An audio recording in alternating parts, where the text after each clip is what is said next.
The magic നോവലിലേക്ക് ഏവർക്കും സ്വാഗതം. കമലാ ഗോവിന്ദൻ്റെ സ്വർണ്ണക്കൂട് അവസാന ഭാഗം. ഹലോ ഹലോ, ഡോക്ടർ ഗണേഷ് പരിഭ്രമത്തോടെ വിളിച്ചു. അയ്യോ എന്ന നിലവിളി ഡോക്ടർ കേട്ടു. എന്ത് പറ്റി എന്ന ഗംഗയുടെ പരിഭ്രാന്തിയോടുള്ള ചോദ്യവും കേട്ടു. പിന്നെ നിശബ്ദം. പക്ഷെ സെൽ ഓഫല്ല. കടലിൻ്റെ ഇരമ്പൽ വ്യക്തമായി കേൾക്കാം. എന്താണ് അനന്തന് പറ്റിയത്? വീണോ? രാത്രി 7:30 കഴിഞ്ഞിരിക്കുന്നു. ഈ സമയത്ത് ഇവർ കടൽക്കരയിൽ എന്തിനു പോയി? സെൽ ഓഫാക്കിയത് എന്തിനാണ്? എത്ര സമയമായി താൻ ട്രൈ ചെയ്യുന്നു? അനന്തയെ അവൻ ചെന്നിട്ടില്ലെന്ന് മാഗി തറപ്പിച്ച് പറയുന്നു. ഗംഗയും ചെന്നിട്ടില്ല. പക്ഷെ എന്തോ കുഴപ്പമുണ്ട്. ഒരുപക്ഷെ രാജശേഖരൻ തമ്പിയുടെ മരണം അവനൊരു ഷോക്കായിട്ടുണ്ടാകും. ആ ചെറിയാനോടും റോസമ്മയോടും വഴക്കിന് പോയിട്ടുണ്ടാകുമോ? ദുഷ്ടക്കൂട്ടങ്ങളാണവർ. അവൻ്റെ ജീവനെടുക്കാൻ തക്കം പാർത്തിരിക്കുന്നവർ. തക്കം കിട്ടിയാൽ അവർ എടുക്കും. 3 തരം. അങ്ങനെ എന്തെങ്കിലും അവർ സംഭവിച്ചതാണോ? അവനിൽ നിന്നാണോ നിലവിളിയായി രൂപപ്പെട്ടത്? ശക്തമായ ഒരു അടിയേറ്റതുപോലെ പെട്ടെന്നായിരുന്നു ആ നിലവിളി. അവന് രക്ഷിക്കണം. പക്ഷെ എങ്ങനെ? എവിടെയാണവർ? കടൽ തീരത്താണ്. കടൽ തീരം മൈലുകളോളം അങ്ങനെ നീണ്ടു പരന്ന് കിടക്കുന്നു. എല്ലായിടത്തും കാറ് പോകില്ല. എവിടെ പോയി തപ്പും? അതും ഈ രാത്രിയിൽ. ഗണേഷ് ധൃതിയിലിറങ്ങി. സെൽ ഓഫാക്കാതെ തന്നെ അത് ചെവിയോട് ചേർത്ത് പിടിച്ചു. തൻ്റെ കാർ സ്റ്റാർട്ട് ചെയ്തു. 10-20 കിലോമീറ്റർക്കപ്പുറമാണ് സീഷോർ ആരംഭിക്കുന്നത്. ഡോക്ടർ ഗണേഷ് കാറിൻ്റെ വേഗത കൂട്ടി. ഇടയ്ക്ക് അയാൾ വിളിച്ചുകൊണ്ടേയിരുന്നു. ഹലോ. ഗംഗ തൻ്റെ മരവിച്ച തലയിലേക്ക് കൈവച്ചു. കൈപ്പത്തിയിൽ നനവ്. ചോരയാണോ? ആരാണ് തന്നെ അടിച്ചത്? തീർച്ചയായും അദ്ദേഹമല്ല.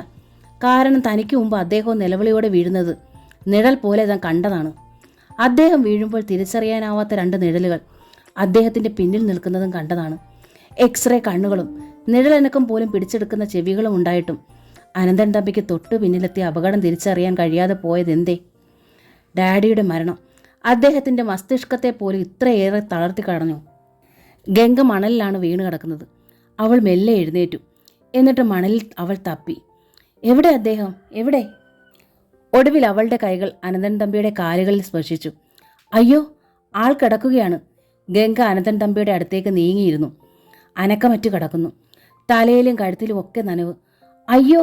ഒരു നിലവിളി ഉയർന്ന് തൊണ്ടയിൽ കുരുങ്ങി. എൻ്റെ ദേവി, എന്തു പറ്റി ഇദ്ദേഹത്തിന്? അവൾക്ക് വീണ്ടും ആ ശരീരത്തെ തൊടാൻ ഭയമായി. തങ്ങളെ ഉപദ്രവിച്ചവർ ഇവിടെ എവിടെയെങ്കിലും പതുങ്ങിയിരിക്കുന്നുണ്ടോ? അവർ ഇനിയും വരുമോ തങ്ങളെ തേടി? മരിച്ചോ ഇല്ലയോ എന്ന് ഉറപ്പുവരുത്താൻ. കാരണം തൻ്റെ ദേഹത്തുള്ള ആഭരണങ്ങൾ മുഴുവൻ ഇപ്പോഴും ഉണ്ട്.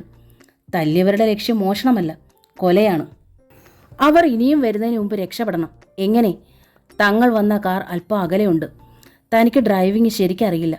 ഹേമാംബികയുടെ കസ്റ്റഡിയിലായിരുന്ന കാലത്ത് അവർ കാണിച്ചു തന്നിട്ടുണ്ട്. അവരുടെ സഹായത്തോടെ സ്റ്റിയറിംഗ് തിരിക്കുകയും അല്പദൂരം പോവുകയും ചെയ്തിട്ടുണ്ട്. അതിലപ്പുറം ഒന്നും അറിയില്ല. പക്ഷെ അങ്ങനെ അറിയില്ലെന്ന് പറഞ്ഞിരുന്നാൽ ഇവിടെ പറ്റില്ല. ഗംഗ അനന്തൻ തമ്പി കിടക്കുന്നിടത്തേക്ക് ചെന്നു. അയാളെ താങ്ങിയെടുക്കാൻ അവൾക്ക് ഒട്ടും കഴിയില്ല. വല്ല വിധേനയും പൊക്കിയിരുത്തി. അല്പാൽപമായി അവൾ അയാളുടെ കക്ഷത്തിലൂടെ കൈയിട്ട് തന്നോട് ചേർത്ത് പിടിച്ച് കാർ കിടക്കുന്ന ലക്ഷ്യത്തിലേക്ക് വലിച്ചു.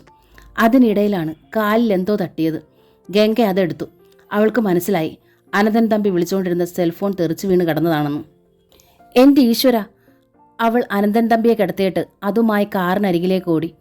കാറിനുള്ളിൽ ലൈറ്റിട്ട് സെല്ലിലെ നമ്പർ ഞെക്കണം. ഡോക്ടർ ഗണേഷിന് ലൈനിൽ കിട്ടിയാൽ രക്ഷപ്പെട്ടു. ഓടുന്നതിനിടയിലാണ് സെല്ലിൽ നിന്ന് ഗംഗ ആ ശബ്ദം കേട്ടത്. ഹലോ! ഗംഗ ഓട്ടം നിർത്തി. ഹലോ! അവൾ അത്യാവശ്യത്തോടെ വിളിച്ചു. ഗംഗ, ഞാൻ ഡോക്ടറാണ്. എന്താണ് അവിടെ സംഭവിച്ചത്? ഡോക്ടർ ഗണേഷിൻ്റെ ശബ്ദം വ്യക്തമായി അവൾ കേട്ടു. ഓടി വരൂ ഡോക്ടർ, ഇല്ലെങ്കിൽ ഞങ്ങൾ 2 ആളും ചത്തുപോകും. ഗംഗ കരഞ്ഞുപോയി. സഹായത്തിൻ്റെ തൂവൽ സ്പർശം കിട്ടിയപ്പോൾ നിസ്സഹായതയുടെ കരച്ചിൽ. ഗംഗ കരയാതെ പറയൂ. അനന്തൻ എവിടെ? അവനെന്തു പറ്റി? ഇവിടെ കിടക്കുകയാണ് ഡോക്ടർ. ദേഹത്ത് ചോരയുണ്ട്. എന്തു പറ്റിയെന്ന് നെഞ്ചിൽ ഒന്ന് തൊട്ടു നോക്കാൻ പോലും എനിക്ക് പേടിയാണ് ഡോക്ടർ. കടൽ തീരത്തിൻ്റെ ഏത് ഭാഗത്താണ് നിങ്ങൾ? ഞാൻ അങ്ങോട്ട് വന്നുകൊണ്ടിരിക്കുകയാണ്. വേഗം വരൂ ഡോക്ടർ. എവിടെയാണ് നിങ്ങൾ? അത് പറയൂ. എനിക്കത് അറിയില്ല ഡോക്ടർ. ഇവിടെ ഞാൻ ആദ്യമായിട്ട് വരികയാണ്. ചുറ്റും കൂരിരുട്ടും കടലിൻ്റെ ഇരമ്പലും മാത്രം. മറ്റൊന്നും എനിക്കറിയില്ല. മെയിൻ റോഡിൽ നിന്ന് 1/2 കിലോമീറ്ററെങ്കിലും ദൂരെയാണ്. എന്ന് പറഞ്ഞാൽ? ഡോക്ടർ ഗണേഷ് വിഷമിച്ചു.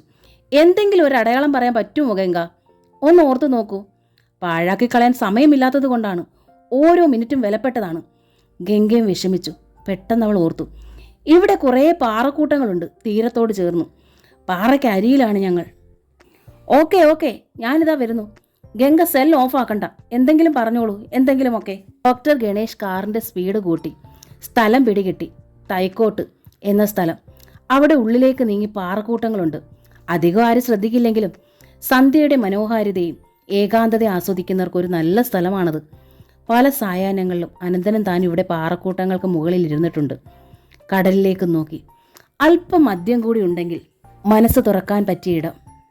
ഡോക്ടർ ഗണേഷ് കാർ കടൽത്തീരത്തേക്ക് വിട്ടു. പാറക്കൂട്ടങ്ങൾക്കരികിലേക്ക് അദ്ദേഹം കണ്ടു. തെല്ലകലെ അനന്തൻ തമ്പിയുടെ കാർ. അതിന് 50 വാര അകലെ പാറകൾ. പാറയ്ക്കരികിൽ അപ്പോഴും സെൽഫോണിൽ വെറുതെ ഹലോ പറഞ്ഞു നിൽക്കുന്ന ഗംഗ. ഹെഡ്ലൈറ്റിന്റെ വെളിച്ചത്തിൽ അദ്ദേഹം കണ്ടു. മുഖത്തും തലയിലും കഴുത്തിലുമൊക്കെ രക്തം പടർന്നിറങ്ങുന്ന ഭാവത്തിൽ അതിവേദനയോടെ നിൽക്കുന്ന ഗംഗ. അവൾക്കപ്പുറത്ത് അതേ അവസ്ഥയിൽ തന്നെ കിടക്കുന്ന അനന്തൻ തമ്പി. അയാൾ അബോധാവസ്ഥയിലാണ്. ഹെഡ്ലൈറ്റ് കെടുത്താതെയാണ് ഡോക്ടർ ഇറങ്ങിയത്.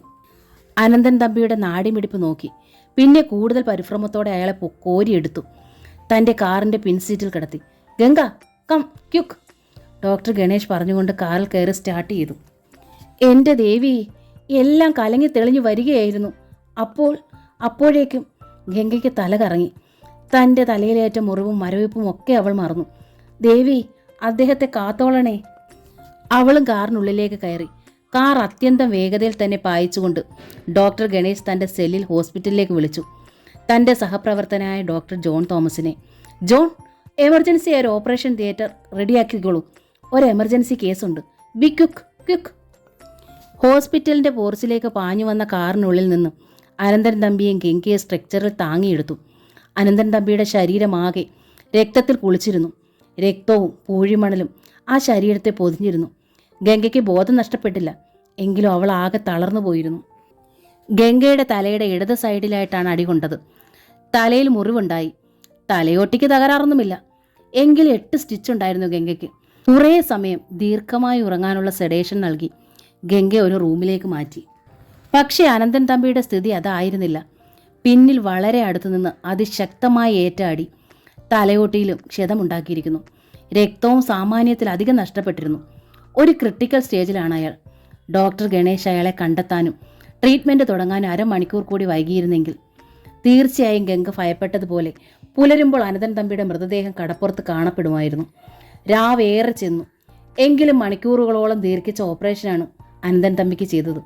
ഓപ്പറേഷന് ശേഷം തിയേറ്ററിൽ നിന്ന് അയാളെ ICUയിലേക്ക് മാറ്റി. അവിടെ ഒരു സീനിയർ നേഴ്സിനെ ഫുൾ ടൈം ഡ്യൂട്ടിക്ക് നിർത്തുകയും ചെയ്തു. രാജശേഖരൻ തമ്പി. വൈകുന്നേരം മരണം നടന്ന പടി അയാൾ ആ റൂമിൽ കിടക്കുകയാണ്. അയാളെ ആംബുലൻസിലേക്ക് മാറ്റി നേരെ അനന്തായിൽ എത്തിക്കാനായിരുന്നു ഡോക്ടർ ഗണേഷിൻ്റെ പ്ലാൻ. ആ പ്ലാനിലാണ് അനന്തൻ തമ്പിയും ഗംഗയും അദ്ദേഹം പറഞ്ഞു വിട്ടത്. പക്ഷേ അനന്തൻ തമ്പി പോയി കഴിഞ്ഞതോടെ സംശയമായി. ബോഡി അനന്തായിൽ കൊണ്ടുപോകാൻ അനന്തൻ തമ്പി ഉദ്ദേശിക്കുന്നുണ്ടോ? അതറിയാതെ എന്തു ചെയ്യാനാണ്? അവനിൽ നിന്നൊരു നിർദ്ദേശം കിട്ടാനായി കാത്തിരിക്കുമ്പോഴാണ് ഈ അപ്രതീക്ഷിത സംഭവം. ഇവൻ കണ്ണു തുറക്കാതെ, എന്തെങ്കിലും ഒരു അഭിപ്രായം പറയാതെ ആ ബോഡി എന്താ ചെയ്യുക?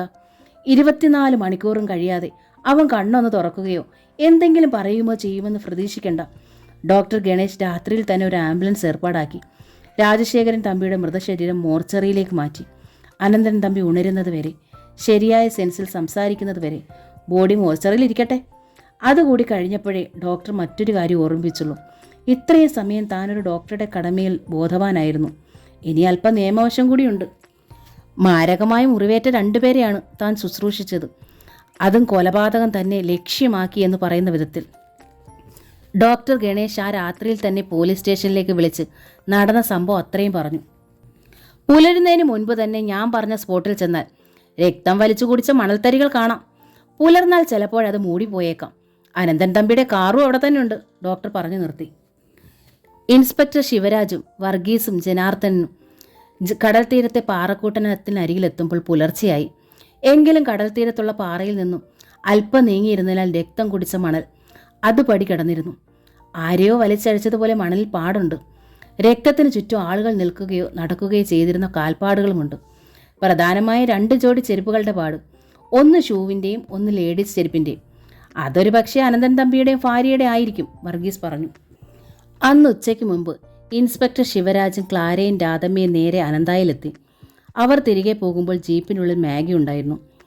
ലോക്കപ്പിനുള്ളിൽ അപ്പോഴും മോളിയുടെ പരിതാപകരമായ അവസ്ഥ മാഗിയെ ഭീതിപ്പെടുത്തി. കണ്ടോ കൂട്ടുകാരിയുടെ സ്ഥിതി? രാധമ്മ മാഗിയോട് ചോദിച്ചു. ആ സ്ഥിതിയിലാകും നീയും സത്യങ്ങൾ പറഞ്ഞില്ലെങ്കിൽ. മാഗി ഭീതിയോടെ നോക്കി. ഇങ്ങോട്ട് നീങ്ങിക്കടി, SI ശിവരാജ് തെല്ലുറക്കെ പറഞ്ഞപ്പോൾ ഭയന്നരണ്ട മാഗി അദ്ദേഹം ചൂണ്ടിയ സ്ഥലത്തേക്ക് പതർച്ചയോടെ നീങ്ങി നിന്നു. നീയാണോടി ചായക്കകത്ത് വിഷം ചേർത്ത് അനന്തൻ തമ്പിക്ക് കൊടുക്കാൻ ഏർപ്പാടാക്കിയത്? അയ്യോ സാറേ, ഞാനല്ല, ഞാനങ്ങനെ ചിന്തിക്കത്ത പോലുമില്ല സാറേ, മാഗി നിലവിളിയായി. ഛി, നിർത്തടി, മോങ്ങുന്നോ നിന്ന്? ഇൻസ്പെക്ടർ ശിവരാജ് ദേഷ്യത്തിലായി. പിന്നെ ആരാടി അതിനകത്ത് കിടക്കുന്നവളാണോ? അദ്ദേഹം ലോക്കപ്പിലേക്ക് വിരൽ ചൂണ്ടി. സാറേ, അവളാന്ന് ഞാൻ പറഞ്ഞിട്ടേ ഇല്ല സാറേ. പിന്നെ ആരാന്നാടി നീ പറഞ്ഞത്? ആരാന്നൊന്നും പറഞ്ഞില്ല സാറേ, മാഗി കൈകുപ്പി. ഗംഗാമാഡം എന്നെ അനന്തൻ തമ്പി സാറിൻ്റെ മുൻപിലേക്ക് വലിച്ചുകൊണ്ട് പോയി. ചായയിൽ ഞാനാ വിഷം ചേർത്തതെന്ന് മാഡം സാറിനോട് പറഞ്ഞു. എന്നിട്ട് സത്യമായിട്ട് ഞാനല്ലെന്ന് ഞാൻ പറഞ്ഞു. അപ്പോൾ പിന്നെന്തിനാ മുറിയുടെ മുൻപിൽ പതുങ്ങി നിന്നെന്ന് സാറ് ചോദിച്ചു. നീ എന്തിനാ അവരുടെ മുറിക്ക് മുൻപിൽ പതുങ്ങി നിന്നത്? മോളി എന്നോട് പറഞ്ഞു മാഡം ചായയും കൊണ്ട് സാറിൻ്റെ മുറിയിലോട്ട് പോയിട്ട് തിരിച്ചു വന്നില്ല ഒന്ന് നോക്കാൻ. ഭാര്യ ഭർത്താവിൻ്റെ മുറിയിൽ കയറിയാൽ ഇത്ര സമയത്തിനകം പുറത്തിറങ്ങിക്കൊള്ളണമെന്ന് നിയമമുണ്ടോടി? മാഗി പരിങ്ങി. പറയടി. അത് പിന്നെ സാറ് മാഡത്തെ തല്ലുകയോ തൊഴിക്കുകയോ ഒക്കെ പതിവുണ്ട്, അതുകൊണ്ടാ മോളി അങ്ങനെ പറഞ്ഞത്. അപ്പോൾ അനന്തൻ തമ്പിയും ഭാര്യയും വലിയ സ്നേഹത്തിലല്ല. അത് ചിലപ്പോൾ നല്ല സ്നേഹമാണ് സാറേ, ചിലപ്പോൾ കടിച്ചു കീറാൻ നിൽക്കും. അന്നേരത്തെ സാഹചര്യം വെച്ച് തല്ലുമെന്ന് ഞാൻ ഭയപ്പെട്ടു, അതാ, മാഗി പറഞ്ഞു. അന്നേരത്തെ സാഹചര്യത്തിന് എന്തായിരുന്നു കുഴപ്പം? മാഗി വീണ്ടും പരങ്ങി. മറക്കണ്ട, ചോദിക്കുന്നതിന് സത്യമായി മറുപടി കിട്ടണം. ഇല്ലേലുള്ള അനുഭവം അറിയാലോ. അവിടെ കുറച്ചു മുമ്പ് ഒരാൾ വന്നിരുന്നു. ആര്? വിശ്വൻ. വിശ്വൻ? ശിവരാജ് നെറ്റി ചുളിച്ചു. അത് ഗംഗാമാഡത്തിൻ്റെ കാമുകനാണ്. ഓ, ശിവരാജിന് ഓർമ്മ വന്നു. ഹേബിയസ് കോർപ്പസ് ഹർജിയുമായുള്ള പ്രശ്നത്തിൽ ഇടപെട്ടപ്പോൾ അന്ന് കോടതിയിൽ വെച്ച് ആരോ ഇങ്ങനൊരു കഥാപാത്രത്തെക്കുറിച്ച് പറഞ്ഞതായി ശിവരാജ് ഓർത്തു, കാണുകയും ചെയ്തു. പറയൂ. അയാൾ വന്ന് എന്തോ കശപിശയുണ്ടായി. രണ്ടാളും അടിയും പിടുത്തവും നടന്നപ്പോഴാണ് ഞാൻ അറിയുന്നത്. അയാൾ പിന്നെ അങ്ങ് പോയി. എന്നാലും സാറിന് മാഡത്തിനോട് ദേഷ്യമില്ലാണ്ട് വരുമോ? അപ്പോൾ ഗംഗ വിശ്വനെ വിളിച്ചു വരുത്തിയതാണോ? അതറിയില്ല സാറേ. അനന്തൻ തമ്പിയും ഗംഗയും നല്ല പൊരുത്തമല്ലെന്നാണോ സാരം?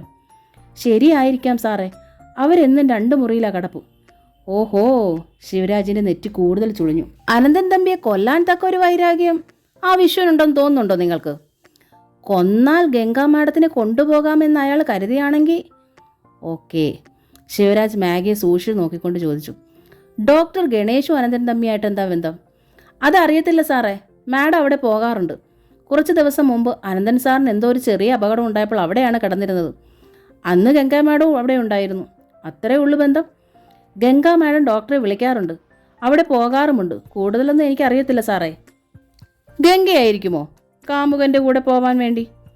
ഗംഗാ മാഡം ഒരു പാവമാണ് സാറേ. എങ്കിൽ അനന്തൻ തമ്മിയുടെ മമ്മിയാണോ? അത് തീർച്ചയായും അറിയത്തില്ല സാറേ. പക്ഷേ ഒരു ദിവസം ഗംഗാ മാഡം അവിടെ നിന്ന് കുടിച്ച ജ്യൂസിൽ സ്ലോ പോയിസൺ ഉണ്ടായിരുന്നു. ഡോക്ടർ ഗണേഷിൻ്റെ ട്രീറ്റ്മെൻറ്റിലായിരുന്നു അന്ന് ഗംഗാ മാഡം. മാഗിയെ വിട്ടയച്ചു, ഒപ്പം മോളിയെയും. ഇരുവരും പറഞ്ഞത് സത്യമാണെന്ന് ബോധ്യമായി. എങ്കിലും എപ്പോൾ വിളിച്ചാൽ ഇവിടെ എത്തിക്കോണമെന്ന താക്കീതോടെയാണ് വിട്ടത്. ആ വിശ്വനായിരിക്കുമോ പിന്നിൽ? ശിവരാജ് ചോദിച്ചു. ഗംഗ സഹായി? നമുക്ക് ആ വഴിക്ക് അന്വേഷണം നീക്കാം സാറേ, ജനാർദ്ദനൻ പറഞ്ഞു. ഓക്കെ, ആദ്യം വിശ്വനെ പൊക്കാം, പിന്നെ ഗംഗയെ. അവർ പുറപ്പെട്ടു. പക്ഷെ വിശ്വൻ്റെ വീട് അടച്ചിട്ടിരുന്നു. അന്വേഷണത്തിൽ അവർ ഹോസ്പിറ്റലിലാണെന്നറിഞ്ഞു. ശിവരാജും സംഘവും അങ്ങോട്ട് നീങ്ങി. പോലീസിനെ റൂമിൽ കണ്ടപ്പോൾ രാഘവനും രത്നമ്മയും പരിഭ്രമിച്ചു പോയി. എന്താണിത്? വിശ്വൻ നല്ല ഉറക്കത്തിലാണ്, ട്രിപ്പ് ഇട്ടിട്ടുണ്ട്. അയാളെ ശ്രദ്ധിച്ച് ഇൻസ്പെക്ടർ ശിവരാജ് ചോദിച്ചു. എന്ത് പറ്റി മകന്? തല്ലി ചതച്ച് ഈ പരുവമാക്കിയതാ സാറേ. രാഘവന് സങ്കടവും ദേഷ്യവും ഒരുമിച്ചുണ്ടായി. എൻ്റെ കുഞ്ഞൊന്ന് കണ്ണു തുറന്നോട്ടെന്ന് കരുതിയിട്ടാ ഒരു പരാതി തരാൻ സാറിൻ്റെ അടുത്ത് വരാനിരിക്കുമായിരുന്നു ഞാൻ. ആരാ തല്ലി ചതച്ചത് തൻ്റെ മകനെ? ഒരു വലിയ മുതലാളിയാ, സ്വർണ്ണക്കടയും തുണിക്കടയും ഒക്കെ ആയിട്ട് നാട് ഭരിക്കുന്ന ഒരുത്തൻ, അനന്തൻ തമ്പി. അവനാ എൻ്റെ കുഞ്ഞിനെ കൊല്ലാക്കൊല ചെയ്തത്. കാരണം എൻ്റെ സാറേ, ഞങ്ങളുടെ അയൽവക്കത്തൊരുത്തിയുണ്ട്. എൻ്റെ മോനെ പറഞ്ഞു പറ്റിച്ച്, എന്നിട്ട് കാശുള്ളവൻ കൈ നീട്ടിയപ്പോൾ അവളങ്ങ് പോയി. രത്നമ്മയാണ് വിശദീകരിച്ചത്. അവളെ ശരണമെന്നും പറഞ്ഞ് ഇവൻ കരച്ചിലോട് കരച്ചിൽ, കേസും പുക്കാറും ഒക്കെയായി. എന്നിട്ടെന്തുവാ, അവൻ്റെ കൂടെ ഇപ്പോഴും ആ പെണ്ണ്. ഇവളെ താലി പറിച്ച് കൊണ്ടുപോയിക്കോളാൻ ഈ ഇടെ പറഞ്ഞെന്നും പറഞ്ഞ് ഇവൻ ഒരുങ്ങിപ്പോയി ഇന്നലെ. ഞങ്ങൾ വേണ്ടാന്ന് വിലക്കി. പക്ഷെ സമ്മതിക്കുമോ? പ്രേമം തലയ്ക്ക് പിടിച്ചില്ലേ? തിരിച്ചു വന്നത് ഈ പരുവത്തിൽ. ഒരു ഓട്ടോറിക്ഷയിൽ വീട്ടുമുറ്റത്ത് നിന്നു. അവിടുന്നാ സാറേ ഞങ്ങൾ ഈ ഹോസ്പിറ്റലിൽ എത്തിച്ചത്. രത്നമ്മ കണ്ണു തുടയ്ക്കുകയും മൂക്ക് പിഴിയുകയൊക്കെ ചെയ്തു. അപ്പോൾ ഹോസ്പിറ്റലിൽ മകനെ കൊണ്ടുവന്നാക്കിയിട്ട് നിങ്ങളാണോ അവരെ തല്ലിക്കൊല്ലാൻ ആളെ വിട്ടത്? ശിവരാജ് ഗൗരവത്തിലായി. ആരെയാ സാറേ? അനന്തൻ തമ്പിയെ ഭാര്യയെ. അവർക്കെന്തു പറ്റി സാറേ? രണ്ടുപേരും ക്രിട്ടിക്കൽ സ്റ്റേജിൽ ഹോസ്പിറ്റലിലാ. അത് കേട്ടപ്പോൾ രാഘവനും രത്നമ്മയ്ക്ക് സന്തോഷമായി. എൻ്റെ സാറേ, അവനെ തല്ലിക്കൊല്ലാൻ അപ്പോഴേ തോന്നിയതാ. എന്നാലും എൻ്റെ കുഞ്ഞൊന്ന് കണ്ണു തുറന്നേട്ടെന്ന് കരുതിയേട്ടാ. എൻ്റെ സങ്കടം ദൈവം കേട്ടു. അയാൾ മേലോട്ട് നോക്കി. കണ്ടോ, ദൈവം അപ്പോഴേ അവന് കൂലി കൊടുത്തത്. ദൈവത്തിന് നിരക്കാത്തത് കാണിച്ച ഇതാ ഫലം. രത്നമ്മയും പറഞ്ഞു. അവന് ഗതി പിടിക്കില്ല, ഒരിക്കലും ഗതി പിടിക്കില്ല. ഇൻസ്പെക്ടറും കൂട്ടരും അവിടെ നിന്ന് മടങ്ങി. വിശ്വനെ കസ്റ്റഡിയിൽ എടുക്കാതെ തന്നെ. ഉച്ച കഴിഞ്ഞാണ് ഗംഗ കണ്ണു തുറന്നത്. പൂർണ്ണമായൊരു പ്രജ്ഞയിലേക്ക് തിരിച്ചെത്താൻ പിന്നെയും വൈകി. അപ്പോഴാണവൾ ഞെട്ടലോടെ ഓർത്തത് അനന്തൻ തമ്പി. ഗംഗ കിടക്കയിൽ നിന്ന് ചാടി എണീറ്റു. പുറത്തേക്ക് ഓടാനായിരുന്നു ശ്രമം. പക്ഷെ അവളുടെ മാത്രം ശുശ്രൂഷയ്ക്കായി ഗണേഷ് ഡോക്ടർ ഏർപ്പാടാക്കിയിരുന്ന സിസ്റ്റർ നിർമ്മല അവളെ കയറി പിടിച്ചു. എന്താ മാഡം, ഓടാതെ നിൽക്ക്, ഇതെങ്ങോട്ടാ? നിർമ്മല ചോദിച്ചു. എനിക്ക് അദ്ദേഹത്തെ കാണണം. അദ്ദേഹത്തിന് എന്തു പറ്റി? ഗംഗ വീണ്ടും മുന്നോട്ടാഞ്ഞു. ഒന്നും പറ്റിയിട്ടില്ല മാഡം, സമാധാനിക്കൂ. ഇല്ല, എനിക്ക് കാണണം. മാഡം, തലയിൽ അനക്കരുത്, 8 സ്റ്റിച്ചുണ്ട് തലയിൽ. ഗംഗ തൻ്റെ തലയിൽ തപ്പി. നെറ്റിക്ക് മുകളിൽ തലയിൽ വട്ടത്തിൽ കെട്ടിയിരിക്കുന്നു. മാഡം, ഇതാ ഈ ഗുളിക കഴിച്ചോളൂ, വേദന അധികരിക്കില്ല. നിർമ്മല 2 പിൻസ് എടുത്തു കൊടുത്തു. എനിക്ക് അദ്ദേഹത്തെ കാണണം സിസ്റ്റർ. ഗംഗ കൊച്ചുകുട്ടികളെപ്പോലെ ശാഠ്യം പിടിച്ചു. ഞാൻ കൊണ്ടുപോയി കാണിക്കാം മാഡം. പക്ഷേ ഇറങ്ങി നടക്കുകയും സ്റ്റെപ്പ് ഇറങ്ങുകയും ചെയ്യുമ്പോൾ മാഡത്തിന് വേദനിക്കും. അതുകൊണ്ട് ഈ പിൽസ് കഴിച്ചോളൂ ഇപ്പോൾ. അത് കഴിയുമ്പോൾ നമുക്ക് പോകാം. തീർച്ച. ഗംഗ നിർമ്മല കൊടുത്ത ഗുളിക കഴിച്ചു. അത് കഴിഞ്ഞപ്പോൾ നിർമ്മല വാക്ക് പാലിക്കുകയും ചെയ്തു. നടക്കുകയും ഇറങ്ങുകയും ചെയ്യുന്നതിന് പകരം ഗംഗയെ നിർമ്മല ഒരു വീൽ ചെയറിലിരുത്തി മെല്ലെ ആ ചക്രങ്ങൾ ഉരുണ്ടു. ഗംഗ കണ്ടു ICUവിൽ കിടക്കുന്ന അനന്തൻ തമ്പിയെ. തല മുഴുവൻ വെള്ള ബാൻഡേജ്. അത് കണ്ടതോടെ ഗംഗയ്ക്ക് തല കറങ്ങിപ്പോയി. എൻ്റെ ദൈവമേ, എന്താണ് ഈ കാണുന്നത്? ആദ്യത്തെ ഷോക്ക് കഴിഞ്ഞപ്പോൾ അവൾ പൊട്ടിക്കരഞ്ഞു. മാഡം, ഇവിടെ ഇരുന്ന് കരയരുത്, ICUവിലെ ഡ്യൂട്ടിക്കാരി സിസ്റ്റർ പറഞ്ഞു. അത് പേഷ്യൻറ്റിന് അപകടമാണ്. നിർമ്മല വീൽ ചെയർ പുറത്തേക്ക് ഉരുട്ടാൻ ശ്രമിച്ചു. പ്ലീസ്, ഗംഗ കേണു. ഞാൻ ഈ വീൽ ചെയറിൽ ഇവിടെ ഇരുന്നോളാം. എനിക്കിവിടെ നിന്ന് പോകണ്ട. ഗണേഷ് സാർ പറഞ്ഞിട്ടുണ്ട് മാഡം ഉണരുമ്പോൾ പറയണമെന്നും. നമുക്ക് അദ്ദേഹത്തെ ഒന്ന് കാണണം. ഡോക്ടറോട് ഇങ്ങോട്ട് വരാൻ പറയൂ. പ്ലീസ് മാഡം, ശാഠ്യം പിടിക്കല്ലേ. നമുക്ക് ഡോക്ടറെ കണ്ടിട്ട് വരാം, നിർമ്മല പറഞ്ഞു.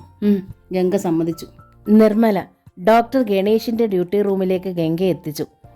ICUവിൽ നിന്നും ഗംഗയെ എങ്ങനെയെങ്കിലും പിന്തിരിപ്പിക്കാൻ വേണ്ടിയാണ് നിർമ്മല അവളെ പുറത്തേക്ക് നയിച്ചതെങ്കിലും ഡോക്ടർ ഗണേഷ് ഗംഗയെ റൂമിൽ ചെന്ന് കാണണമെന്ന് കരുതി തന്നെ ഇരിക്കുകയായിരുന്നു. തൻ്റെ റൂമിലേക്ക് വന്നതുകൊണ്ട് അദ്ദേഹത്തിന് കൂടുതൽ സൗകര്യമായി. ഡോക്ടർ കരികിലേക്ക് വീൽ ചെയർ നീക്കി വെച്ചിട്ട് സിസ്റ്റർ നിർമ്മല പിന്തിരിഞ്ഞു. ഡോക്ടർ കാണണമെന്ന് പറഞ്ഞത്? ഗംഗ ചോദിച്ചു. ഇപ്പോൾ എങ്ങനെയുണ്ട്? ഡോക്ടർ ചോദിച്ചു. വേദനയുണ്ട്, സഹിക്കുന്നു, ഗംഗ പറഞ്ഞു. അദ്ദേഹത്തിന് ഭയപ്പെടാനൊന്നുമില്ല ഗംഗ. എന്നിട്ട് ICUവിൽ കിടത്തിയിരിക്കുന്നതോ? ICUവിൽ കിടത്തിയിരിക്കുന്നു എന്ന് കരുതി അപകടമൊന്നുണ്ടോ? ഗംഗയുടെ മുഖം ദീനതയായി. ക്രിട്ടിക്കൽ സ്റ്റേജ് ആയിരുന്നു. ഒക്കെ തരണം ചെയ്ത് വരുന്നു. 24 മണിക്കൂർ ടൈം വേണം. 24 മണിക്കൂർ. ഗംഗയിൽ വീണ്ടും ഭീതി ഉണർന്നു. എന്തിന്? എന്താണ് ഡോക്ടർ പറയുന്നത്? അപ്പോൾ 24 മണിക്കൂർ കഴിയുമ്പോൾ? ഈശ്വരനൊപ്പമുണ്ട് ഗംഗെ, പ്രാർത്ഥിച്ചോളൂ, അവനൊന്നും സംഭവിക്കില്ല. പെട്ടെന്ന് ഓർമ്മയിൽ വന്നതുപോലെ ഗംഗ ചോദിച്ചു. ഡാഡിയുടെ ബോഡി മോർച്ചറിയിൽ, ഡോക്ടർ പറഞ്ഞു. അനന്തൻ എന്തെങ്കിലും പറയാതെ എന്താ ചെയ്യുക? ഞാനാ ന്യൂസ് പുറത്ത് വിട്ടതേയില്ല. ഓ, ഗംഗ തൻ്റെ കണ്ണീർ തുടയ്ക്കാൻ ശ്രമിക്കുമ്പോഴാണ് ഇൻസ്പെക്ടർ ശിവരാജ് കടന്നു വന്നത്. ഇരിക്കും mister inspector. Doctor Ganesh inspector ശിവരാജിന് മുൻപിൽ കിടന്നിരുന്ന കസേര ചൂണ്ടിക്കാട്ടി. ഇൻസ്പെക്ടർ ശിവരാജ് ഡോക്ടർ ഗണേഷിനെ ഒന്ന് നോക്കി, ഗംഗയും. എന്നിട്ട് ഗൗരവത്തിൽ പറഞ്ഞു, ഞാൻ ഇരിക്കാൻ വന്നതല്ല. ആ ഗൗരവഭാവവും സ്വരവും ശ്രദ്ധിച്ച ഡോക്ടർ ഗണേഷ് ഇൻസ്പെക്ടറെ നോക്കി. You are under arrest doctor Ganesh. Doctor അമ്പരന്നു. എന്തിന്? അനന്തൻ തമ്പിയെ കരുതിക്കൂട്ടി കൊല്ലാൻ ശ്രമിച്ച കുറ്റത്തിന്. വാട്ട്? ഡോക്ടർ ചാടി എണീറ്റു. ഗംഗയും. അവൾ ആയത്തിൽ എണീറ്റതിനാൽ പിന്നോട്ട് തള്ളപ്പെട്ട വീൽചെയർ വാതിൽക്കലിടിച്ചു നിന്നു. തളർന്ന് താഴെ വീഴാൻ ശ്രമിച്ച ഗംഗയെ ഡോക്ടർ ഗണേഷ് തൻ്റെ കൈകളിൽ ചുറ്റിപ്പിടിച്ച് ചുമലിൽ താങ്ങി. ഇൻസ്പെക്ടർ ശിവരാജ് പുഞ്ചിരിച്ചു വിജയഭാവത്തിൽ. സിസ്റ്റർ! ഡോക്ടർ ഗണേഷ് അലറി. പുറത്തു നിന്നിരുന്ന സിസ്റ്റർ നിർമ്മല പാഞ്ഞെത്തി. എവിടെ പോയിരുന്നു നിങ്ങളൊക്കെ? ഡോക്ടർ ദേഷ്യത്തിൽ പല്ല് കടിച്ചു. നിർമ്മല വീൽചെയർ നീക്കിക്കൊണ്ടുവന്നു. ഗംഗയെ അതിലിരുത്തി. റൂമിലേക്ക് കൊണ്ടുപോകൂ, ഡോക്ടർ പറഞ്ഞു. ഡോക്ടർ ഗണേഷ് SI ശിവരാജിനെ ഒന്ന് നോക്കി, ഒന്ന് മന്ദഹസിച്ചു. എന്നിട്ട് പറഞ്ഞു, ഇൻസ്പെക്ടർ 5 മിനിറ്റ് ഇരിക്കണം, എന്നിട്ട് പോരെ അറസ്റ്റ്? ശിവരാജ് ഗണേഷിനെ ഒന്ന് തറച്ചു നോക്കി. എന്നൊന്ന് മൂളിയിട്ട് അയാൾ ഡോക്ടർക്കെതിരെ ഇരുന്നു. ഇനി ഒന്നുകൂടെ പറയൂ ഇൻസ്പെക്ടർ, എന്നെ എന്തിനാണ് അറസ്റ്റ് ചെയ്യുന്നതെന്ന്? പറഞ്ഞല്ലോ, അനന്തൻ തമ്പിയെ കൊല്ലാൻ ശ്രമിച്ചതിന്, ഇൻസ്പെക്ടർ പറഞ്ഞു. അനന്തൻ തമ്പിയെ മാത്രമോ? അയാളുടെ ഭാര്യയും കൂടെ ഉണ്ടായിരുന്നില്ലേ? അതെ, അവരുമുണ്ടായിരുന്നു. പക്ഷേ അവർ ജീവിതത്തിലും മരണത്തിനും ഇടയിലുള്ള ക്രിട്ടിക്കൽ സ്റ്റേജിൽ ICUലല്ലോ ഡോക്ടർ. നിസ്സാരമായ പരിക്കല്ലേ ഉള്ളൂ. അല്ല, ഡോക്ടർ തുടർന്നു. അവർക്കും പരിക്കേറ്റിരുന്നു, സാരമായി തന്നെ. ക്രിട്ടിക്കൽ സ്റ്റേജിലല്ലെന്ന് മാത്രം. എങ്കിലും സ്റ്റിച്ചുണ്ട് തലയ്ക്ക്. ഇവിടെ അഡ്മിറ്റ് ചെയ്തിട്ടുമുണ്ട്. അനന്തൻ തമ്പിക്ക് പരിക്കേറ്റ അത്ര ആഴത്തിൽ ഗംഗയ്ക്ക് നേരെ ആക്രമണം ഉണ്ടായിട്ടില്ല. അത് ബോധപൂർവമല്ലേ? ആകാം, ഡോക്ടർ പറഞ്ഞു. അപ്പോൾ ഗംഗയ്ക്ക് അപകടം ഉണ്ടാകരുതെന്ന് മനഃപൂർവ്വം ആഗ്രഹിക്കുന്ന ആരോ ആണിതിന് പിന്നിൽ എന്നതല്ലേ സത്യം? ആയിരിക്കാം. അനന്തൻ തമ്പി കൊല്ലപ്പെടുകയും ഗംഗ ജീവിച്ചിരിക്കുകയും വേണം. എന്നാൽ സംശയപ്പെടാതിരിക്കാനായി ബോധപൂർവം തന്നെ ഗംഗയും ചെറുതായി ആക്രമിച്ചു. I am correct? ആകാം, അല്ലാതെ ഇരിക്കാം. പക്ഷെ ഞാൻ അറസ്റ്റിലാണ് എന്ന് ഇപ്പോൾ പറഞ്ഞ എന്തിനാണ്? എന്നാദ്യം പറയൂ ഇൻസ്പെക്ടർ, ഡോക്ടർ ഗണേഷ് തുടർന്നു. അനന്തൻ തമ്പി അപകടത്തിലായി. ഈ ഹോസ്പിറ്റലിൽ എൻ്റെ നേതൃത്വത്തിൽ ഓപ്പറേഷൻ നടത്തി. ഇപ്പോൾ ICUവിൽ കിടത്തിയിരിക്കുന്നു. ഇതിലൊരു അറസ്റ്റിനുള്ള മോട്ടീവ് എന്താണ്? ഞാൻ ചെയ്ത് ശിക്ഷിക്കലല്ലോ, രക്ഷിക്കലല്ലേ? ഇതൊരു ബോധ്യപ്പെടുത്തലാണെങ്കിലോ? മനസ്സിലായില്ല. ഇന്നലെ വൈകുന്നേരം പെട്ടെന്ന് അനന്തൻ തമ്പി ഗംഗയും കൂട്ടി അനന്തായിൽ നിന്നിറങ്ങിയത് നിങ്ങൾ വിളിച്ചിട്ടാണ്. യെസ്, ഞാൻ വിളിച്ചു. എന്താണ് കാര്യം? ഡോക്ടർ ഗണേഷ് ഒന്നു പരിങ്ങി. ആ പരിങ്ങൽ രാജശേഖരൻ തമ്പിയുടെ മരണം തുറന്നു പറയാനാകാത്തതിൻ്റെ വിഷമമായിരുന്നു. പക്ഷേ ഇൻസ്പെക്ടർ ശിവരാജിന് ആ കാരണം മനസ്സിലാവില്ലല്ലോ. പറയണം ഡോക്ടർ. അനന്തൻ എൻ്റെ ഫ്രണ്ടാണ്, അതുകൊണ്ടാണ് വിളിച്ചത്. നോ, അതുപോരാ. ഒഴിഞ്ഞു മാറാൻ നോക്കണ്ട. ഡോക്ടർ വിളിക്കുമ്പോൾ അനന്തായിൽ ഞാനുണ്ടായിരുന്നു. എൻ്റെ സാന്നിധ്യത്തിലാണ് നിങ്ങൾ വിളിച്ചതും. യെസ്, അതെന്തിനെന്ന് എനിക്ക് ക്ലിയർ ആക്കണം. ഡോക്ടർ ഗണേഷ് പറഞ്ഞില്ല. ആക്രമിക്കപ്പെട്ട അനന്തൻ തമ്പി ഏറ്റവും ഒടുവിൽ വിളിച്ചതോ നിങ്ങളുടെ സെൽ നമ്പറിലേക്കാണ് ഡോക്ടർ. ശിവരാജ് തുടർന്നു. അയാൾ എവിടെയെന്ന് മനസ്സിലായ നിങ്ങൾ ആക്രമണം ആസൂത്രണം ചെയ്തു. What nonsense you are talking mister inspector? ഞാൻ അനന്തനെ ആക്രമിച്ചുവെന്നോ? എന്തിന്? ഉദ്ദേശിച്ചതിന് തന്നെ, കൊല്ലാൻ. ഞാൻ എന്തിന് അയാളെ കൊല്ലണം? ഉത്തരം വെരി സിമ്പിൾ, ഇൻസ്പെക്ടർ തുടർന്നു. കണ്ടാൽ ആരും ഒന്ന് തൊട്ടുനോക്കാൻ കൊതിക്കുന്ന സുന്ദരിയായ ഗംഗ ഇപ്പോൾ നിങ്ങളുടെ കരവലയത്തിൽ അമർന്നു നിൽക്കുന്നത് ഞാനും കണ്ടതല്ലേ? ഡോക്ടർ വിളറിപ്പോയി. അവൾ മിക്കവാറും നിങ്ങളുടെ സന്ദർശകയല്ലേ? ഇൻസ്പെക്ടർ തുടർന്നു. മാത്രമല്ല, ഈ ഹോസ്പിറ്റൽ അനന്തൻ തമ്പിയുടേതാണ്. എന്നാൽ അയാൾ നിങ്ങളെ വിശ്വസിച്ച് ഇതിൻ്റെ പാർട്ട്ണറാക്കിയിരിക്കുകയാണ്. അയാളില്ലാതായാൽ പിന്നെ ഈ ഹോസ്പിറ്റൽ നിങ്ങളുടേതാവില്ലേ? ഡോക്ടർ ഗണേഷ് അന്താളിച്ചു പോയി. എന്തൊക്കെയാണ് ഈ പറയുന്നത്? സ്വപ്നം പോലും കണ്ടിട്ടില്ലാത്ത കാര്യങ്ങൾ. അയാളുടെ ഭാര്യയെ സ്വന്തമാക്കിയാൽ പിന്നെ ബാക്കി സ്വത്തുക്കളും താനേ നിങ്ങളുടേതാകുന്നു. ബുദ്ധി കൊള്ളാം, ശിവരാജ് പറഞ്ഞു. താങ്കളുടെ ബുദ്ധിയും കൊള്ളാം, അപാരം, ഡോക്ടർ ഗണേഷ് പറഞ്ഞു. 2 ഫോൺ കോൾ വെച്ച് എത്ര നിസ്സാരമായ ഒരാളെ കൊലപാതകിയും പെണ്ണുപിടിയനും സ്വത്തുമോഹിയും ആക്കിക്കളഞ്ഞു. ശിവരാജ് ഡോക്ടറെ തുറിച്ചു നോക്കി. ഗംഗേൻ്റെ കരവലയത്തിൽ എങ്ങനെയാണ് വന്നതെന്ന് താങ്കൾ ദൃക്സാക്ഷിയാണ് അല്ലേ? ഡോക്ടർ ഗണേഷ് തുടർന്നു. എനിക്കുമുണ്ട് ഭാര്യ, 2 പൊന്നുമക്കളും. മറ്റൊരുത്തൻ്റെ ഭാര്യയെ സ്വന്തമാക്കാൻ മാത്രം അത്രയ്ക്ക് ബോറല്ല എൻ്റെ മോറൽ സൈഡ് എന്ന് താങ്കൾക്ക് അന്വേഷിച്ചാൽ മനസ്സിലാകും. പിന്നെ സ്വത്ത്, ഒട്ടും മോശമല്ലാത്തൊരു സ്വത്തിൻ്റെ ബാക്ക്ഗ്രൗണ്ട് എനിക്കുമുണ്ട്. അതുകൊണ്ട് തന്നെ ഒരാളെ കൊന്നിട്ട് അയാളുടെ പങ്ക് വാങ്ങിച്ചെടുക്കേണ്ട ഗതികേട് എനിക്കിന്നോളം ഉണ്ടായിട്ടില്ല. ഇൻസ്പെക്ടർ ശിവരാജ് ചുണ്ടൊന്ന് കൂട്ടി. അപകടത്തിന് മുമ്പ് അനന്തൻ ചെയ്ത ലാസ്റ്റ് കോൾ എനിക്കാണെന്ന് താങ്കൾ പറഞ്ഞല്ലോ. അത് അപകടത്തിന് ശേഷമായിക്കൂടെ? അനന്തൻ എന്നെ സഹായത്തിനായി വിളിച്ചതാണെന്ന് എന്താ ചിന്തിക്കാൻ വയ്യാത്തത് മിസ്റ്റർ ഇൻസ്പെക്ടർ? ആർക്ക് എന്തും ചിന്തിക്കാമല്ലോ, ശിവരാജ് പറഞ്ഞു. വളരെ ശരി. എന്നാൽ താങ്കൾ മനസ്സിലാക്കണം, അയാൾ ഇന്നലെ എന്നെ ഈ സമയത്ത് വിളിച്ചതുകൊണ്ട് മാത്രമാണ് എനിക്ക് സ്പോട്ട് കിട്ടിയത്. അത് കൊല്ലാനല്ല, രക്ഷിക്കാൻ. എന്നെ വിളിച്ചുകൊണ്ടിരിക്കുന്നതിനിടയിലാണ് ആക്രമണം നടന്നത്. അയ്യോ എന്ന നിലവിളി കേട്ടതാണ് ഞാൻ. തെറിച്ചുപോയ ആ ഫോണിൽ ഗംഗയുമായി സംസാരിച്ചാണ് ഞാൻ ആ സ്ഥലത്തെത്തിയത്. ഞാൻ എത്താൻ അല്പം കൂടി വൈകിയിരുന്നെങ്കിൽ അനന്തൻ തമ്പി ഇപ്പോൾ ICUവിലായിരിക്കില്ല കിടക്കുന്നത്. ശവക്കച്ച പുതച്ച് വിറകിൻ കൂമ്പാരത്തിലായിരിക്കും കത്തിക്കാൻ.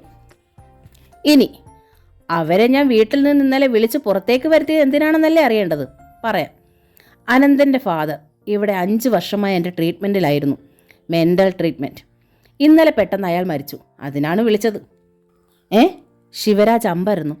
ഇന്നലെ അനന്തൻ്റെ ഫാദർ മരിച്ചു, പക്ഷെ ഇന്ന് താൻ ആ വീട്ടിൽ പോയി. അവിടെ ആരെയും കണ്ടില്ല, മൃതദേഹവും ഉണ്ടായിരുന്നില്ല. വിസ്മയിക്കേണ്ട ഇൻസ്പെക്ടർ, ഈ വിവരം ഇപ്പോൾ മൂന്നാമതായി ഒരാൾ അറിയുന്നത് താങ്കളാണ്. ബോഡി മോർച്ചറിയിലുണ്ട്. അനന്തൻ്റെ ബോധം തെളിയാതെ എന്ത് ചെയ്യണമെന്ന് പിടിയില്ലാത്തതിനാൽ ഞാനാണ് ബോഡി മോർച്ചറിയിലാക്കിയത്. താങ്കൾക്ക് അവിടെ പോയി നോക്കാം, ബോധ്യപ്പെടാം. ഇവിടെ ഇന്നലെ മരിച്ച ആളിൻ്റെ പേരും അഡ്രസ്സും മരിച്ച സമയവും സഹിതം ബുക്കിലുണ്ട്. ഡോക്ടർ ആ ബുക്ക് എടുത്ത് നിവർത്തി ഇൻസ്പെക്ടർക്ക് മുൻപിൽ വെച്ചു. കണ്ടു ബോധ്യപ്പെടാം. ഒറ്റ കാര്യം മാത്രം ചെയ്താൽ മതി. മറ്റൊരു ദുരുദ്ദേശവും ഇല്ലാതെ കഴിയുന്ന എന്നെ വെറുതെ വിടുക. എൻ്റെ കരിയർ നാശമാക്കരുത്. ഇൻസ്പെക്ടർ ശിവരാജ് ആ ബുക്കിൽ നോക്കി. അതിലെഴുതിയിരിക്കുന്നത് എന്തെന്ന് മനസ്സിലാക്കി എഴുന്നേറ്റു. താങ്കൾ പോകാൻ വരട്ടെ. താങ്കൾക്കറിയേണ്ടത് അനന്തൻ തമ്പിയുടെ സ്വത്തിന് വേണ്ടി അയാൾ കൊല്ലാൻ ശ്രമിച്ചത് ആരാണെന്നല്ലേ? പറഞ്ഞു തരാം, പക്ഷെ തെളിവില്ല എൻ്റെ പക്കൽ. തെളിയിക്കേണ്ടത് താങ്കളാണ്. ആരാണ്? ശിവരാജ് ചോദിച്ചു. അവിടെ ചെല്ല്, ആ റോസ് വില്ലയിലേക്ക്. അവിടെയുള്ള ആരെങ്കിലും ആകും ഇതിൻ്റെ പിന്നിൽ, തീർച്ച. പക്ഷെ കണ്ടെത്തി തെളിയിക്കാമോ? ഇൻസ്പെക്ടർ ശിവരാജ് മന്ദഹസിച്ചു. എന്നിട്ട് തിരിഞ്ഞ് വാതുക്കലേക്ക് നടന്നു. വെളിയിൽ ജനാർദ്ദൻ ഉണ്ടായിരുന്നു. ഇരുവരും ജീപ്പിൽ കയറി. വൈകുന്നേരം പണി കഴിഞ്ഞ് വരികയായിരുന്നു സുഭദ്ര. റോഡ് പണിക്ക് മെറ്റൽ ചുമടാണ് പണി. സുഭദ്ര വലിഞ്ഞു നടന്നു. അപ്പോഴാണ് എതിരെ രത്നമ്മ വന്നത്. കയ്യിൽ ഫ്ലാസ്കും സഞ്ചിയും കണ്ടപ്പോൾ സുഭദ്ര ചോദിച്ചു, ഇതെവിടെ പോയി രത്നമ്മ ചേച്ചി? സഞ്ചിയും ഫ്ലാസ്കും ഒക്കെ ഉണ്ടല്ലോ. ഹോസ്പിറ്റലിൽ ആരാ കിടക്കുന്നത്? എൻ്റെ മോൻ വിശ്വൻ. വിശ്വനോ? എന്നാ പറ്റി ചേച്ചി? എന്നാ പറ്റിയെന്നോ? ദേ, എന്നെ കൊണ്ടൊന്ന് പറയിപ്പിക്കല്ലേ. രത്നമ്മ പൊട്ടിത്തെറിച്ചു. എന്നതാ രത്നമ്മ ചേച്ചി? സുഭദ്ര അന്താളിച്ചു. നിന്റെ ഒരു ഉർവശി മോള് കാരണം എൻ്റെ കുഞ്ഞിനെ കുഴി വെക്കാറായടി. രത്നമ്മയ്ക്ക് സങ്കടം തിങ്ങി. അവൾ ക്ഷണിച്ചിട്ടാ എൻ്റെ മോൻ പോയത് അവളെ കൊണ്ടുവരാൻ. ആ, അത് അവൻ എന്നോടും പറഞ്ഞാണല്ലോ. അപ്പം എല്ലാം നീയും കൂടെ അറിഞ്ഞോണ്ടുള്ള കളിയാ അല്ലേടി? എന്നതാ രത്നമ്മ ചേച്ചി? കാര്യം പറയേ. വിളിക്കാൻ പോയിട്ട് എൻ്റെ പെണ്ണെവിടെ? ആ, ചെന്ന് അന്വേഷിച്ചിട്ട്. എങ്ങാണ്ട് ഹോസ്പിറ്റലിലോ മറ്റോ ഉണ്ട്. തലയും പൊട്ടിക്കീറി കിടക്കുവാന്ന് പോലീസുകാർ പറയുന്ന കേട്ടു. എൻ്റെ കുഞ്ഞിനെ ഇഞ്ച പരുവമാക്കി വിട്ട അവളെയും അവിടെ കെട്ടിയോനെ ദൈവം വെറുതെ വിടുമോ? കിട്ടില്ലേ അനുഭവം? കിട്ടിയില്ലേ? രത്നമ്മ നടന്നു. സുഭദ്ര നേരെ വീട്ടിലെത്തി. ഫാഗി കോളേജിൽ നിന്നെത്തി വസ്ത്രം മാറുകയായിരുന്നു. സുഭദ്രയുടെ വരവും പരിഭ്രാന്തിയും കണ്ട് അവൾ അമ്പരന്നു. എന്താ അമ്മേ? എടി പെണ്ണെ, ഗംഗ ഏതോ ഹോസ്പിറ്റലിലാണെന്ന്. ഇതാര് പറഞ്ഞമ്മേ? എന്തു പറ്റി ഗംഗേച്ചിക്ക്? എന്തു പറ്റിയെന്ന് ആർക്കറിയാം? ആ രത്നമ്മ പറഞ്ഞതാ. വിശ്വൻ ഇന്നലെ ഗംഗയെ കൂട്ടിക്കൊണ്ടുവരാൻ പോയെന്ന്. വിശ്വനും ആശുപത്രിയില്ല. ഭാഗ്യ സ്തംഭിച്ചു പോയി. അപ്പോൾ അനന്തൻ തമ്പിയേട്ടൻ രണ്ടുപേരും ഉപദ്രവിച്ചോ? ഏത് ഹോസ്പിറ്റലിലാണ് അവളെന്ന് അറിയത്തില്ലടി. എനിക്ക് എൻ്റെ കുഞ്ഞിനെ ഇപ്പം കാണണം. സുഭദ്ര കുത്തിപ്പിടിച്ച് കരച്ചിലായി. ഞാനൊന്ന് ശ്രമിച്ച് നോക്കാമമ്മേ. ഭാഗ്യ അഴിച്ചിട്ട ഡ്രസ്സ് വീണ്ടും ധരിച്ച് പുറത്തേക്ക് ഇറങ്ങി കവലയിലേക്ക്.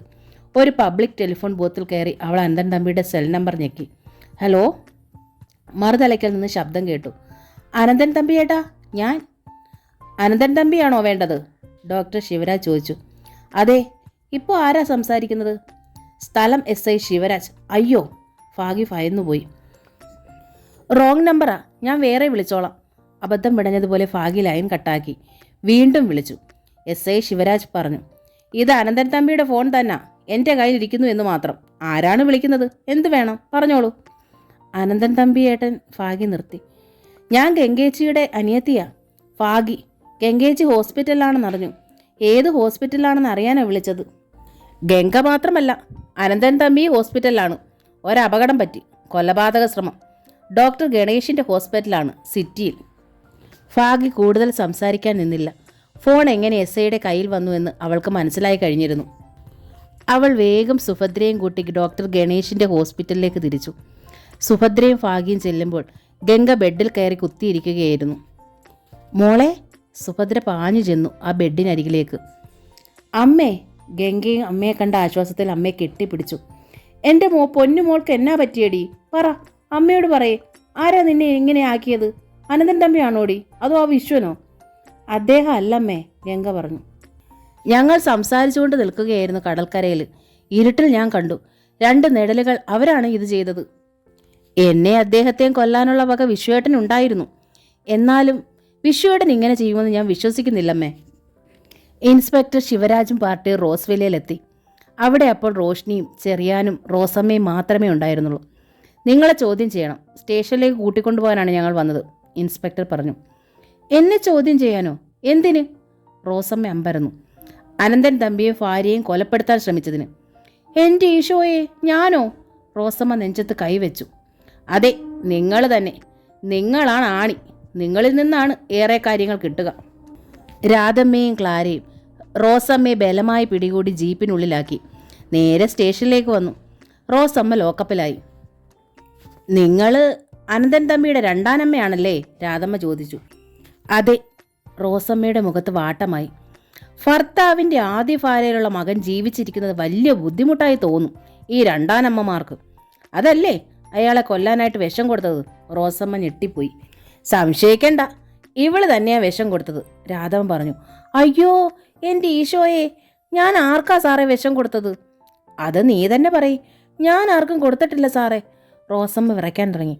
ഓ, ഇല്ലെന്ന് അങ്ങനെ അങ്ങ് തീർത്ത് പറയാൻ വരട്ടെ റോസമ്മേ. ആ ശബ്ദം ലോക്കപ്പിൻ്റെ വാതുക്കൽ നിന്നിരുന്ന ഇൻസ്പെക്ടർ ശിവരാജിൻ്റെതാണ്.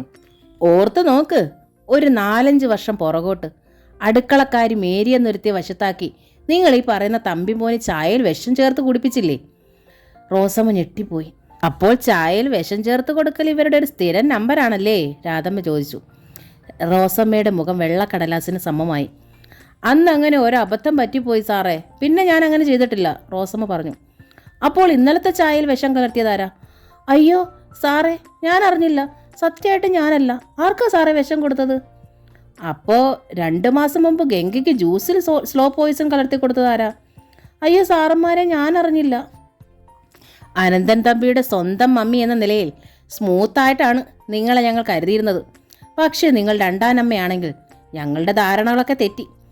ഇനി നിങ്ങൾ സത്യമേ പറയാവൂ. പറഞ്ഞില്ലെങ്കിൽ പറയിക്കാനുള്ള അടവുകളും മുറകളും ഒന്നൊന്നായി പ്രയോഗിക്കും. തത്ത പറയുന്ന പോലെ നിങ്ങൾ പറയും, രാധമ്മ പറഞ്ഞു. റോസമ്മ ഇപ്പോൾ വീഴുമെന്ന് മട്ടായി. അപ്പോഴാണ് മുറ്റത്ത് നിർത്തിയ കാറിനുള്ളിൽ നിന്ന് ഓടിക്കിതച്ച് ചെറിയാൻ റോഷ്നി സ്റ്റേഷനിലേക്ക് കയറി വന്നത്. സാറേ, ഞങ്ങളുടെ മമ്മി ഒന്നും ചെയ്തിട്ടില്ല സാറേ. മമ്മി നിരപരാധിയാ സാറേ.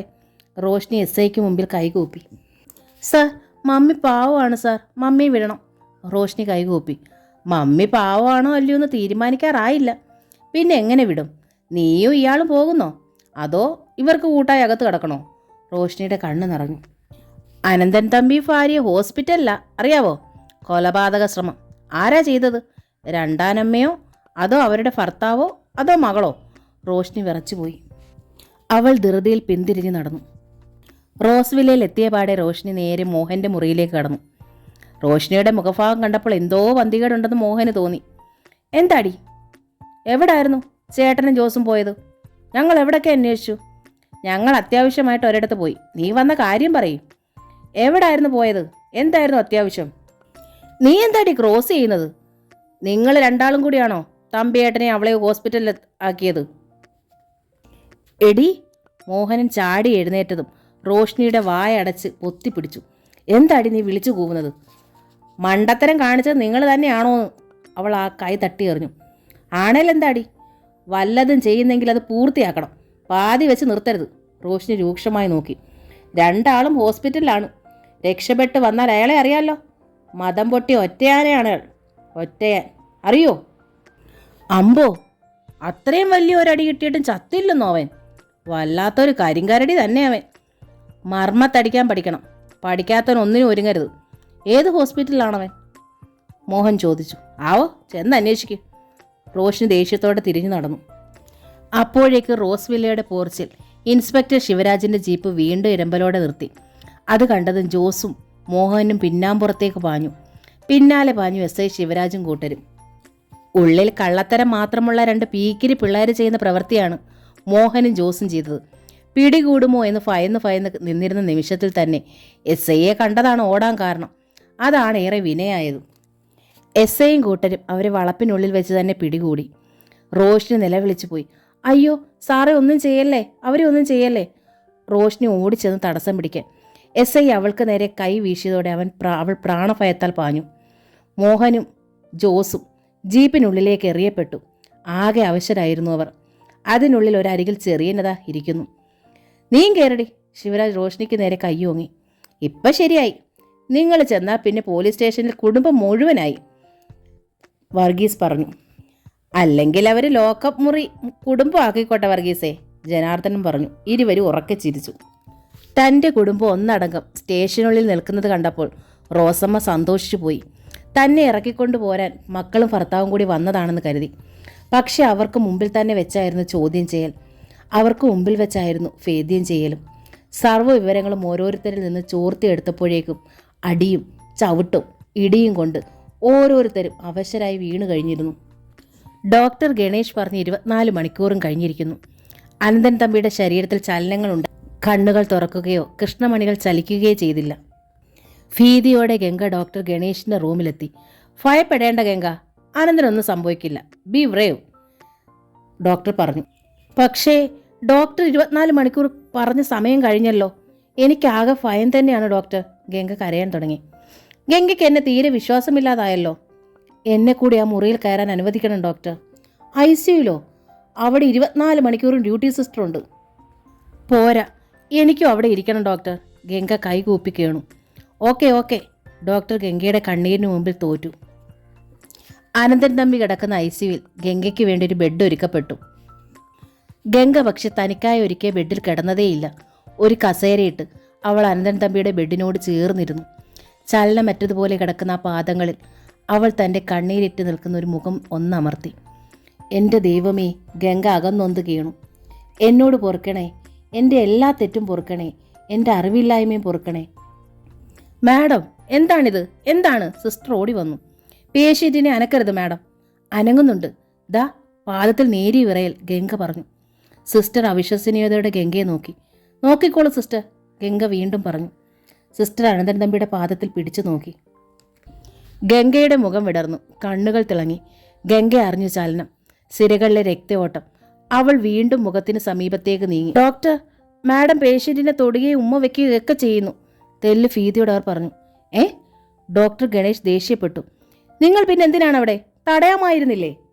ഞാൻ ശ്രമിച്ചു സാർ, മാഡം സമ്മതിക്കുന്നില്ല, സിസ്റ്റർ പറഞ്ഞു. അനന്തൻ തമ്മി ഇമകൾ തുറക്കാൻ പാടുപെട്ടു. കൺപോളകൾ വലിഞ്ഞു. ഡോക്ടർ, എനിക്ക് വിശ്വസിക്കാനാവുന്നില്ല. മാഡം തൊടുന്ന ഭാഗത്തൊക്കെ ജീവൻ വയ്ക്കുന്നത് പോലെ, സിരകളിൽ ചുടുരക്തം പ്രവഹിക്കുന്നത് പോലെ. ഇപ്പോൾ ദാ ഇമകൾ തുറക്കാൻ ശ്രമിക്കുന്നു. സിസ്റ്റർ ഓടി വന്ന് ഡോക്ടറോട് പറഞ്ഞു. ഡോക്ടർ ഗണേശും ആശാവഹമായി നോക്കി. 24 മണിക്കൂർ കഴിഞ്ഞിരിക്കുന്നു.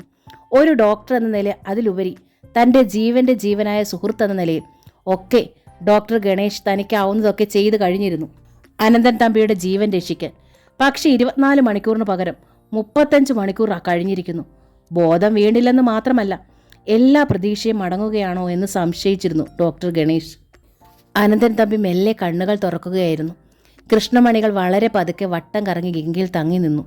വീണ്ടും മിഴികളടച്ചു. വീണ്ടും ആ കൃഷ്ണമണികൾ ഗംഗയിൽ ഉടക്കി നിന്നു. ഡോക്ടർ ഗണേഷ് ഗംഗയ്ക്കരികിലെത്തി.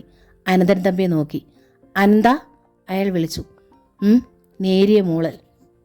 ഡോക്ടർ ഗണേഷിൻ്റെ മനസ്സ് ആഹ്ലാദത്താൽ കുതികുത്തി. എൻ്റെ ദൈവമേ! അപ്പോഴും അങ്ങനെ വിളിച്ച് ഗംഗ അനന്തൻ തമ്പിയുടെ നെഞ്ചിൽ മുഖം ചേർത്ത് വെച്ചു. അവളുടെ കണ്ണീർ ആ നെഞ്ചിൽ നനവുണ്ടാക്കി. ആനന്ദ കണ്ണീർ. വീൽ ചെയറിലിരുന്ന് അനന്തൻ തമ്പി തൻ്റെ ഡാഡിയുടെ ചിതയ്ക്ക് തീ കൊളുത്തി. മാസം മുഴുവൻ അനന്തൻ തമ്പി ഡോക്ടറുടെ ഗണേഷിൻ്റെ ഹോസ്പിറ്റലിൽ വീണ്ടും കഴിഞ്ഞു. അയാളോടൊപ്പം ഗംഗയും സുഭദ്രയും. ഭാഗ്യ കോളേജിൽ പോയി വന്നു. ഗംഗയുടെ തലയിൽ സ്റ്റിച്ച് എടുത്തു കഴിഞ്ഞു. മുറിവുണങ്ങി. അനന്തൻ തമ്പിയുടെ മേൽ ഗംഗയ്ക്കുണ്ടായിരുന്ന ഒരു സംശയം ഇപ്പോഴും ബാക്കി നിൽക്കുന്നുണ്ടല്ലേ? ഡോക്ടർ ചോദിച്ചു. എന്താ ഡോക്ടർ? ഗംഗയ്ക്ക് അത് മനസ്സിലായില്ല. എന്ത് സംശയം? ഇത്രയും സുന്ദരിയായ യൗവനയുക്തായ ഗംഗ രാവും പകലും അടുത്ത് പെരുമാറിയിട്ടും രാത്രി കിടക്കറ വാതിൽ എന്തുകൊണ്ട് തുറക്കുന്നില്ല എന്ന് ശരിയല്ലേ? ഗംഗ ലജ്ജിച്ചു പോയി. അനന്തന് വേണ്ടി ഞാൻ തന്നെ ആ മറുപടി പറഞ്ഞേക്കാം. ഗംഗയുടെ ഓരോ പരമാണുവിലും അനന്തൻ സ്നേഹത്തിൻ്റെ ഒരു തീപ്പൊട്ടായി ജ്വലിക്കുമെങ്കിൽ തീർച്ച. അന്ന് ആ നിമിഷം ഗംഗയ്ക്ക് മനസ്സിലാവും അനന്തൻ പെണ്ണിനെ വേണ്ടാത്ത ഒരാണല്ലെന്നു. ഡോക്ടർ ഗണേശ് അനന്തൻ തമ്പിയെ നോക്കി. അയാൾ പുഞ്ചിരിച്ചു ഹൃദ്യമായി. ഡിസ്ചാർജ് ചെയ്തു പോകുമ്പോൾ കാറിൽ അനന്തനോട് ചേർന്ന് ഗംഗയിരുന്നു. ഇപ്പോൾ റോസ് വില്ല ഒഴിവായിരിക്കുന്നു. ഡാഡിയുടെ മരണശേഷം താൻ ചെയ്യാതിരുന്ന കർമ്മം അത് ഡോക്ടർ ഗണേഷിൻ്റെ പരിപൂർണ സഹായത്തോടെ ഇൻസ്പെക്ടർ ശിവരാജ് ചെയ്തിരുന്നിരിക്കുന്നു. അനന്തൻ തമ്പി നന്ദിപൂർവ്വം ഇരുവരെയും ഓർത്തു. എന്നിട്ട് സുഭദ്രയും ഭാഗ്യയെ നോക്കി. ഇന്നു മുതൽ ആ വീട്ടിൽ അമ്മയ്ക്കും ഭാഗ്യക്കും താമസിക്കാം.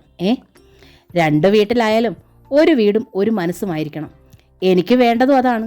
എനിക്കില്ലാതെ വന്ന എൻ്റെ അമ്മ, എനിക്കില്ലാതെ പോയൊരനിയത്തി, അതായിരിക്കും നിങ്ങൾ രണ്ടാളും. ഉവ്വ് കുഞ്ഞേ, ഇനി മക്കളെ വിട്ട് ഈ അമ്മ എങ്ങും പോകില്ല. അനന്തൻ തമ്പി ഭാഗ്യയെ നോക്കി. ഉവ്വ് ചേട്ടാ, എൻ്റെ മനസ്സിലെന്നും എനിക്കില്ലാതെ പോയ ഏട്ടൻ തന്നെയായിരിക്കും അനന്തൻ തമ്പി ഏട്ടൻ. ചെറു പുഞ്ചിരിയോടെ ഭാഗ്യ അയാളെ നോക്കി. തന്നെ അവൾ കളിയാക്കിയതാണെന്ന് അയാൾക്ക് മനസ്സിലായി. എങ്കിലും അയാൾ പല്ല് കടിച്ചില്ല, ദേഷ്യപ്പെട്ടില്ല. അയാളിലെ ഒറ്റ കൊമ്പും തേറ്റ പല്ലുമുള്ള മൃഗം മരിച്ചു പോയിരുന്നു. അയാളുടെ മുഖത്തും ചിരിയുണ്ടായി. കണ്ണുകൾ തിളങ്ങി, പല്ലുകൾ വിടർന്നു. അയാൾ ഗംഗയെ നോക്കി. അവളെ അടുക്കി ചേർത്ത് പിടിച്ചു. അനുസരിക്കാനും സ്നേഹിക്കാനും മാത്രം അറിയാവുന്ന ഒരു പാവം ഭാര്യയെപ്പോലെ ഗംഗ അയാളോടൊപ്പം ഗോവണി കയറി മുകളിലെത്തും മുമ്പ് തന്നെ അനന്തൻ തമ്പി തൻ്റെ അധരങ്ങൾ ഗംഗയുടെ കവിളിലൊന്ന് അമർത്തി. വാശിയും പകയുമില്ലാതെ ഉള്ളിൽ കറതീർന്ന സ്നേഹം മാത്രം നിറച്ച് ഗംഗയ്ക്ക് അനന്തൻ തമ്പി നൽകിയ ആദ്യത്തെ സ്നേഹമുദ്ര അതായിരുന്നു. അരുമയോടെ ഗംഗ അയാളോട് ഒട്ടി നിന്നു. കമലാ ഗോവിന്ദൻ്റെ സ്വർണ്ണക്കൂട് എന്ന നോവൽ ഇവിടെ പൂർണ്ണമാവുകയാണ്. ഈ നോവൽ നിങ്ങൾക്ക് ഇഷ്ടമായെങ്കിൽ സബ്സ്ക്രൈബ് ചെയ്യാതാണ് നിങ്ങളിത് കാണുന്നതെങ്കിൽ പ്ലീസ് ഒന്ന് സബ്സ്ക്രൈബ് ചെയ്യണേ. താങ്ക്